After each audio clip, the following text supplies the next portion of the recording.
সুপ্রিয় দর্শক, আসসালামু আলাইকুম। আপনাদের সবাইকে স্বাগত জানাচ্ছি এখনকার আলোচনা। আপনাদের সঙ্গে আছি আমি সিরাজুল ইসলাম। দর্শক, নেপাল এবং চীন সীমান্তে যে ভয়াবহ ভূমিকম্প হয়েছে তাতে নিখোঁজের সংখ্যা দাঁড়িয়েছে ১৩০০। ১৩০০ মানুষ নিখোঁজ হয়েছে। এর ভেতরে ৫০০ জন বিদেশি, এর ভিতরে বহু সংখ্যক ভারতীয়, মালয়েশীয়, আমেরিকান নাগরিক রয়েছে। এ বিষয়ে আজকের ভিডিওতে মোটামুটি যথেষ্ট তথ্য তুলে ধরে কথা বলার চেষ্টা করব। এর পাশাপাশি ইরানের সাথে আমেরিকার চলমান যে সংকট, সেই সংকট নিয়ে অনেক আলোচনা থাকবে। এর ভেতরে ইরানের পক্ষ থেকে একদম সুস্পষ্ট ঘোষণা দেওয়া হয়েছে যে ইরানের উপরে যদি সাম্প্রতিক নিষেধাজ্ঞা কার্যকর করা হয় তাহলে হরমুজ প্রণালী বা অত্র এলাকার কোথা থেকেও এক ফোঁটা তেল বের হতে পারবে না। এছাড়া খবর পাওয়া যাচ্ছে ইরানের জাতীয় সংসদে আলোচনা শুরু হয়েছে, ডিবেট শুরু হয়েছে। পরমাণু নিরস্ত্রীকরণ চুক্তি যেটা এনপিটি, তা থেকে ইরান নিজেকে প্রত্যাহার করবে কি করবে না এই বিষয়ে আলোচনা চলছে।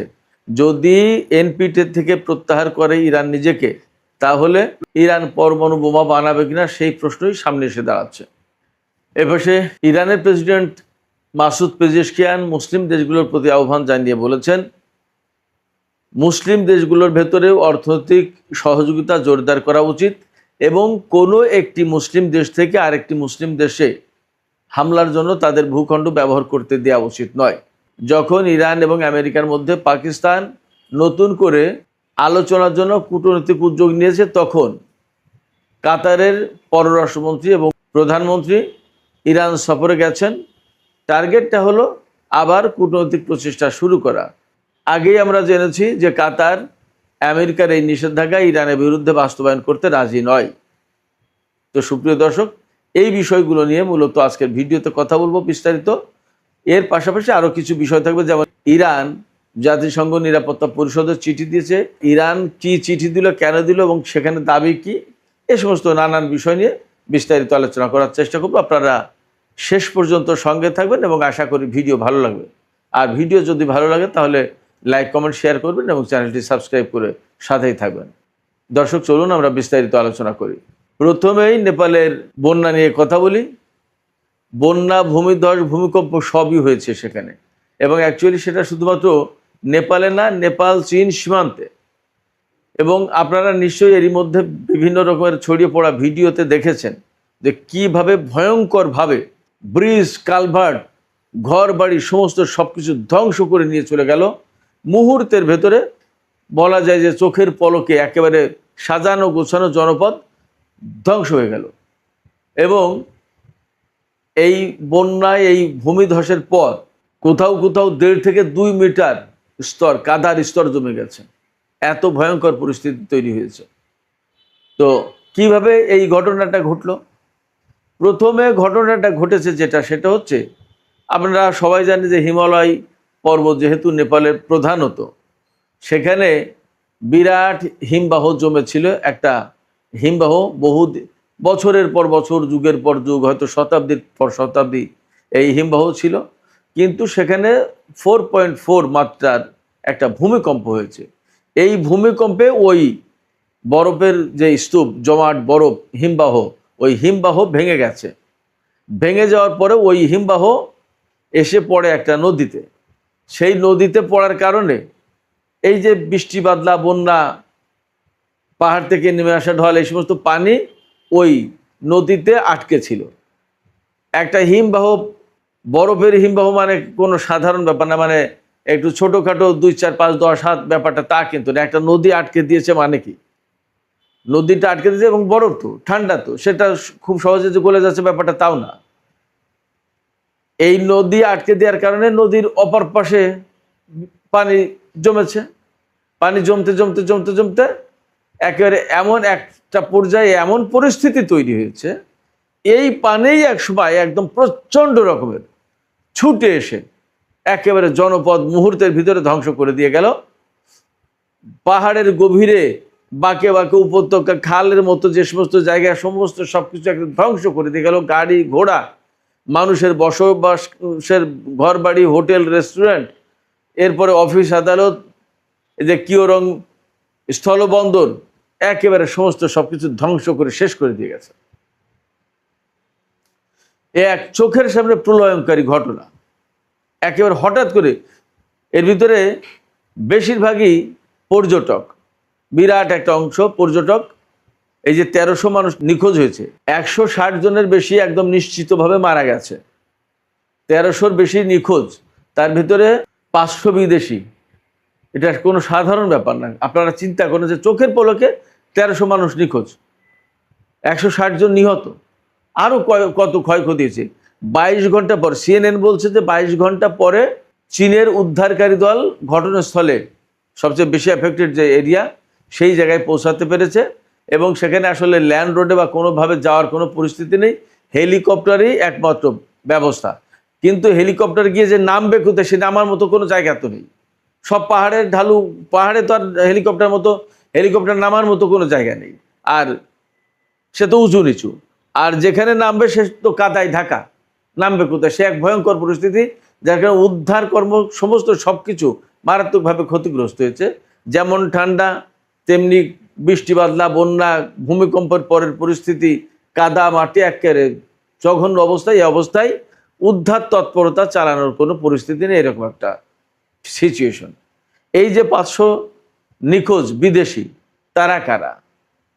তারা হচ্ছে ভারতের 178 জন, আমেরিকার 65 জন, ইউক্রেনের 53 জন, মালয়েশিয়ার 51 জন, অস্ট্রেলিয়ার 35 জন, ব্রিটেনের 33 জন এবং কানাডার 25 জন। এই যে লোক, যারা বিদেশি লোক নিখোঁজ হলো, এই নিখোঁজ ব্যক্তিদের তারা কেন এসেছিল এখানে, কি ব্যাপার? দুটো প্রধান কারণ। একটা হচ্ছে বেড়াতে। আপনারা সবাই জানেন যে নেপালের যে পাহাড়, সেই পাহাড়ে ট্রেকিং করে যায়, উপরে ওঠে, নানান ব্যাপার আছে, এটা একটা ব্যাপার। আর একটা ব্যাপার, বহু সংখ্যক মানুষ কিন্তু এলাকায় এসেছিল, ওইটা বৌদ্ধ ধর্মের একটা পুণ্যভূমি বলা যায়, তিব্বতের কাছেই। সেখানে বৌদ্ধদের অনেক মঠ, অনেক মন্দির, অনেক কিছু আছে। সেখানে এই যে বিদেশি যারা বললাম, তাদের অনেকেই এই বৌদ্ধ মঠে, মন্দিরে এই ধর্মের কাজে এসেছিল। যে কাজেই আসুক, বেড়াতে আসুক, ঘুরতে আসুক, আর ধর্মের কাজে আসুক, যে কাজেই আসুক, একেবারে তাৎক্ষণিকভাবে এত প্রাণ ঝরে গেল এবং 1300 মানুষ নিখোঁজ। এবং যেভাবে কাদা, বন্যা, বৃষ্টি যেভাবে ধেয়ে গেছে, প্রলয়ঙ্কারী অবস্থা সৃষ্টি করেছিল, তাতে 1300 মানুষ নিখোঁজ। এর ভিতরে কয়জন বেঁচে থাকবে সেটা একটা প্রশ্ন। এবং এই যে টোটাল আসলে ক্ষয়ক্ষতির পরিস্থিতিটা কি, এই পরিস্থিতি জানতে আরও বেশ কিছুদিন সময় লাগবে। একেবারে তাৎক্ষণিকভাবে বা 2-1 দিনের ভেতরে এগুলো যে সব ক্লিয়ার করা যাবে মনে হয় না, কারণ সেখানে অনেক সময় লাগবে। দুর্গম অঞ্চল, পাহাড়ি অঞ্চল, প্রচণ্ড রকমের কাদামাটি জমে রয়েছে, একেবারে মানে মারাত্মক অবস্থায়। এই কাদামাটির ভেতরে পানির চাপে, পানির তোড়ে কে কোথায় পড়ে আছে, মারা গেছে, কেউ তো জানে না। এর ভিতরে একটা মর্মান্তিক, প্রত্যেকটা মৃত্যুই মর্মান্তিক, একটা মর্মান্তিক ঘটনা নতুন করে সামনে এসেছে। এক চিকিৎসক পরিবার, স্বামী স্ত্রী দুজনেই এই চিকিৎসা কর্মের সাথে জড়িত, ডাক্তার হতে পারে অথবা নার্স হতে পারে, হাসপাতাল রিলেটেড দুজন কর্মী, এবং তাদের একটা সন্তান, ছোট বাচ্চা। এই 3 জন মারা গেছে এক পরিবারের। তারা মারা গেছে বলতে নিখোঁজ, ধরে নেওয়া হচ্ছে যে হয়তো তারা মারা গেছে, দেখা যাক কি হয়, তাদের খোঁজ পাওয়া যাচ্ছে না। এক পরিবারের 3 জন। এরকম বহু কিছু ঘটেছে। এই ক্ষয়ক্ষতির পরিমাণ, মাত্রা এবং কি পরিস্থিতি, টোটাল একটা চিত্র পেতে বেশ কয়েকদিন সময় লাগবে। তো আমরা এই ক্ষতিগ্রস্ত লোকজন, তাদের পরিবার পরিজন, তাদের প্রতি সমবেদনা জানাচ্ছি, শোক জানাচ্ছি, এবং আমরা আশা করব, দোয়া করব মহান রব্বুল আলামিনের কাছে যে এইরকম ঘটনা যেন তিনি আর না দেন। সে মানুষ হিন্দু নাকি বৌদ্ধ, খ্রিস্টান নাকি মুসলমান নাকি ইহুদি নাকি কি, সেটা বড় কথা না। বড় কথা হচ্ছে মানুষ তো মারা গেছে। তারা বেড়াতে এসেছিল, তারা ধর্মের কাজে এসেছিল, তারা ভাবেওনি যে এইরকম একটা পরিস্থিতির মুখোমুখি হতে হবে।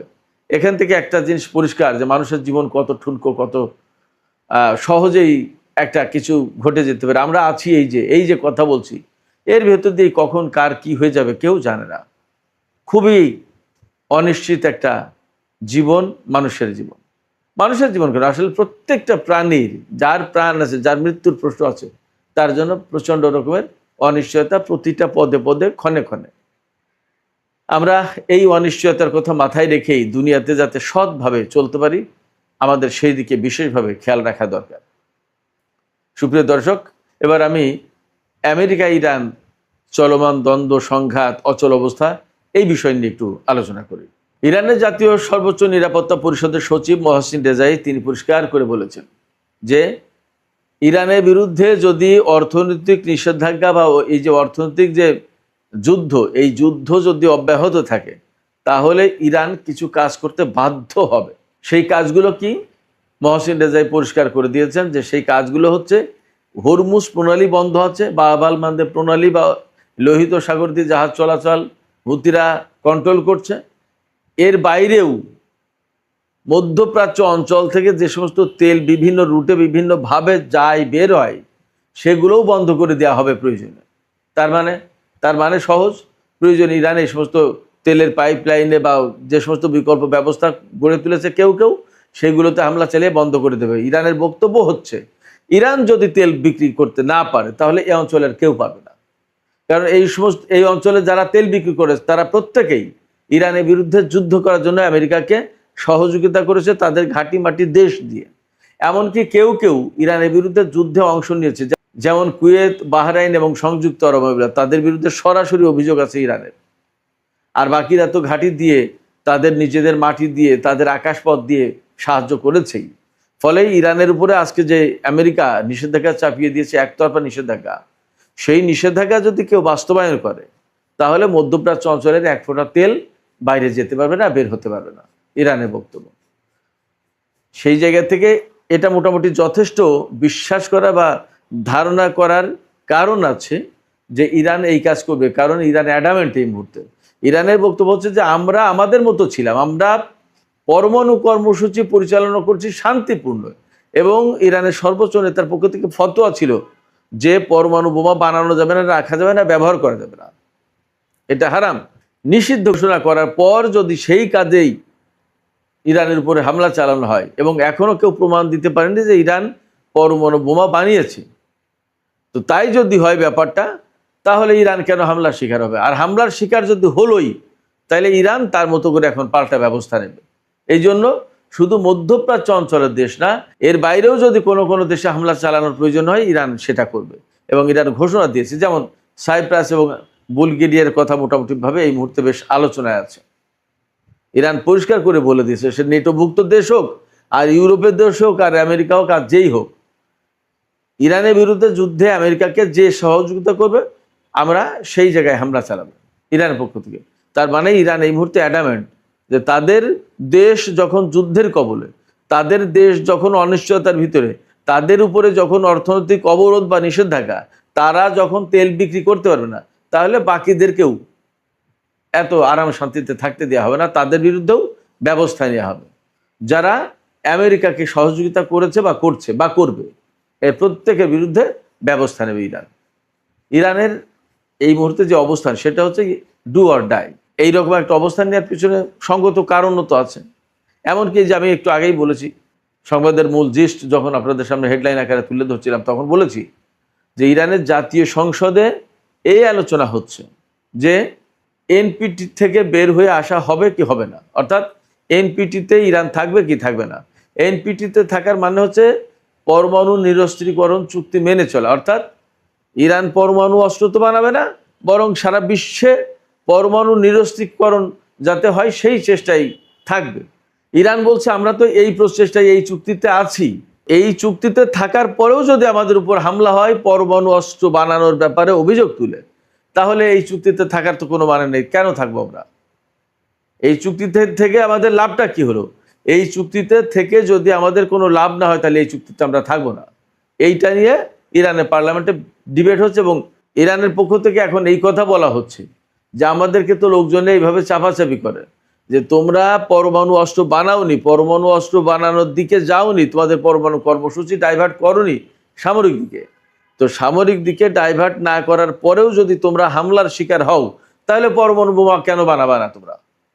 এইভাবে কথা বলছে এরা।